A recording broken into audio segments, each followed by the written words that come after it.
सभी को जय मसीह के एक बार फिर से हम यीशु के मधुर नाम से आपके बीच में आते हैं।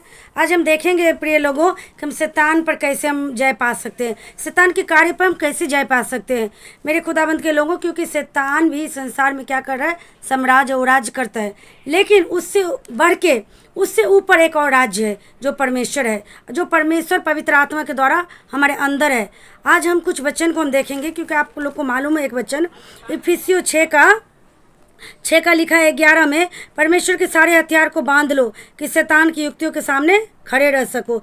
12 में लिखा है क्योंकि हमारे ये मल्लयुद्ध लहू और मांस से नहीं परंतु प्रधानों से, अधिकारियों से और संसार के अंधकार के हाकिमों से और दुष्टता के आत्मिक सेनाओं से है जो आकाश में है। हाँ मेरे प्रिय भाई और बहनों, संसार में हम लहू और मांस से हमारे युद्ध नहीं है लेकिन आत्मिक सेनाओं से है।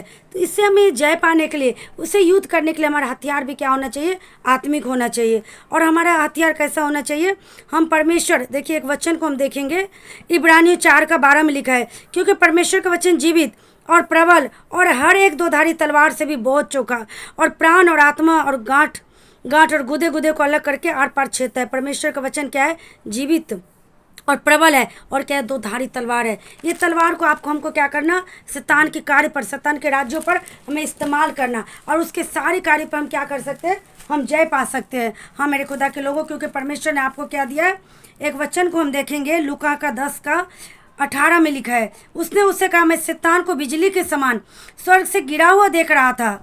देखो मैंने तुम्हें सांप और बिच्छू को रौंदने का, शत्रु की सारी सामर्थ पे अधिकार दिया है और किसी वस्तु से तुम्हें कुछ हानि नहीं होगी। हाँ मेरे परमेश्वर के लोग, संसार में जितना भी शैतान का राज्य रहने दीजिए, लेकिन आपको, हमको परमेश्वर ने अधिकार दिया है सांप और बिच्छू को रौंदने का और उसकी सारी सामर्थ पर अधिकार दिया है। लेकिन ये अधिकार सबके पास नहीं है। किसके पास है, एक वचन को हम देखेंगे मरकुस का 16:16, जो विश्वास करे और बपतिस्मा ले उसी का उद्धार होगा, परंतु जो विश्वास ना करेगा वो दोषी ठहराया जाएगा।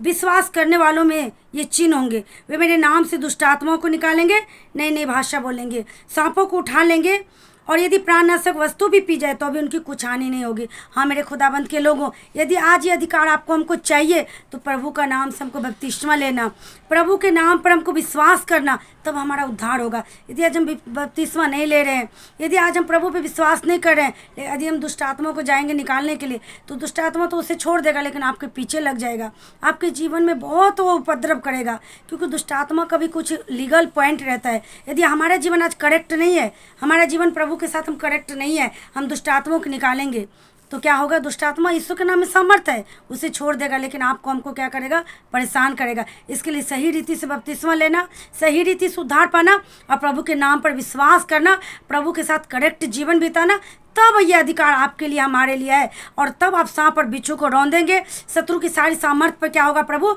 आपको अधिकार देगा। क्योंकि प्रभु का वचन कहता है मत्ती 28:18 में पढ़ेंगे, ईश्वर ने उसके पास आकर का, स्वर्ग और पृथ्वी का सारा अधिकार मुझे दिया गया।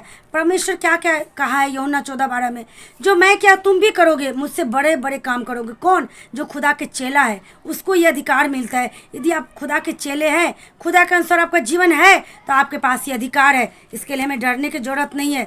आप सांप और बिच्छू को रौंद सकते हैं। आप एक वचन को देख सकते हैं रोमियो का 16:20 में लिखा है, तब शांति का परमेश्वर शीघ्र तुम्हारे पैरों से कुचलवा देगा। लेकिन उसके ऊपर एक और वचन है, तुम्हारे आज्ञा मानने की चर्चा हर जगह फैल गई है। यदि आज प्रभु में हम आज्ञा पालन है, आज्ञा मान रहे हैं, तब आपके पैरों से शैतान को प्रभु क्या करेगा, कुचलवा देगा। तब आप क्या करेंगे, मेरे साथ एक वचन को और देखिए मलाकी का 4:3, तब तुम दुष्ट को लताड़ डालोगे, अर्थात मेरे उस ठहराए हुए दिन में वे तुम्हारे पाँव के नीचे राख बन जाएंगे। सेनाओं के यहोवा का ये वचन है, वो राख बन जाएगा मेरे खुदाबंद के लोगों।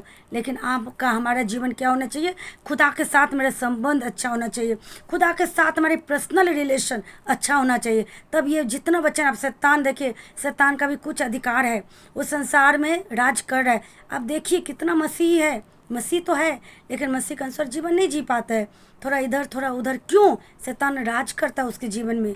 मसीह बोलता है परमेश्वर का वचन मत्ती में, चुने हुए को भी भरमा देगा। शैतान का भी कुछ पावर है, लेकिन यदि हमारा जीवन प्रभु के साथ करेक्ट है, हमारा कनेक्शन प्रभु के साथ मजबूत है, तो शैतान का कोई काम, कोई दौड़, कोई भी युक्ति, कोई भी उनका प्रभाव हमारे जीवन में नहीं चल सकता मेरे खुदा के लोगों। यदि आज मसीह में हो के भी मसीह के जैसा हम जीवन नहीं जिएंगे तो उसका हमारी ओर क्या होता है, निशाना रहता है। वो एक वचन में लिखा है, उत्पत्ति का 4:7 में शायद से लिखा है कि मतलब शैतान क्या होता है, द्वार पर छिपा रहता है और उसकी लालसा हमारी ओर रहती है। यदि हम आज भला काम ना करें तो वो हम पर प्रभुता करेगा। खुदा के लोगों, वो हम पर प्रभुता नहीं करना चाहिए। हमको आज ये वचन के द्वारा, दोधारी तलवार के द्वारा हमको प्रभुता करना चाहिए। खुदा के लोगों, ये वचन के द्वारा प्रभु आपको आशीष दे। मैं तो कुछ तैयारी नहीं की थी, लेकिन पवित्र आत्मा में जो भी गाइड किया, मैं इस वचन के द्वारा आप लोग से बात किया। प्रभु आप सबको आशीष दे, मुझे भी आशीष दे इस वचन के द्वारा। सबको जय मसीह।